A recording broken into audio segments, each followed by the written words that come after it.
All right, let's discuss binge eating and exercise. So, when I had lost all my weight in high school, I had done it with hours of exercise, and I was really binge eating all through that experience. And then what happened was when I went to college, I was still binge eating, but I just did not have the time between my full-time job and being a full-time college student to do the copious amounts of exercise I was doing. And when I did my 10 years of yo-yo dieting, I relied heavily on exercise to compensate for my binge eating behavior. I've always loved exercise, so thankfully it really never tainted that relationship for me. But what I had to mentally do when I was going through my own binge eating recovery was to stop pressuring myself to do exercise to compensate for binging. I had to really work that out of the system, because in my mind I'd think, okay, I binged on X, Y, and Z. If I just do some extra exercise, I could take some of that negative away and I could maybe improve the situation. But again, it's not a sustainable model. And for many people, it can create a very negative relationship with exercise. Exercise is seemingly a tool to clean up the mess that binge eating made. So as I was progressing through my binge eating recovery this last go round, I made a decision that I was not going to think of exercise as a way to fix my binge eating issues. I was going to get right back on track the next meal. I was going to document what I ate. I was going to focus on reducing the frequency. But I knew, being a mom of 3 young kids, if it didn't work when I was a college student, it wasn't going to work now.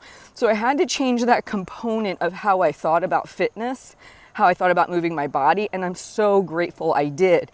Because the reality is, with having a full-time business, homeschooling my kids, I love walking. I walk out here for you guys to do videos and stuff, but it's not I have to do it in order to compensate for overeating. And I just want to encourage you, if that's something you've struggled with, to try to change your mindset around that.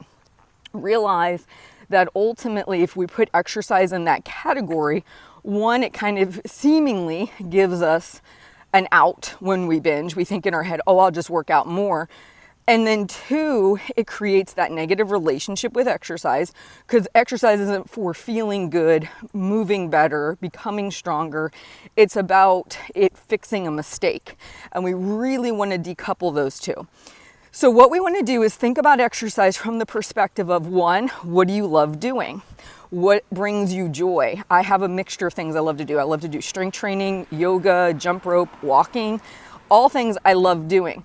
I don't do any of them at this point to lose weight, or if I were to overeat to fix the problem, because I've learned that that is not a good MO. Okay, it's not good for me, and it's really not good for anybody. So I want to encourage you to think about your relationship with exercise. Ask yourself, are you somebody who's maybe used it as a way to help fix binge eating issues, or believing that you're fixing binge eating issues? And how can you start to bring joy back into your workout routine? How can you start to change your eating behaviors? And if you really go back to the videos where we talk about the 2 big triggers for binge eating, it's either restrictive eating, low calories, things of that nature. That there's a quick, easy solution for that. Bump up your calories, right? Start giving permission to have the foods. If it's more the emotional stuff, that is going to take longer, but you definitely can still have a post-binge plan where you say, next meal, I'm back on track. I am going to stay consistent with the things I know that are helpful and healthy for me. You can start going to therapy every week and begin building a stronger emotional foundation.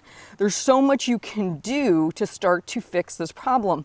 But putting the responsibility of fixing binge eating on exercise and being dependent on that to bring the calories back into balance, it's a slippery slope, and I want to encourage none of you to go down that road. It's really, at some point, you're going to hit a limit where you just can't do it anymore, whether it's due to injury, time restrictions, and then you've got a situation where mentally, again, you are totally disjointed with what exercise should be, which is a way for you to feel amazing in your body, not a punishment.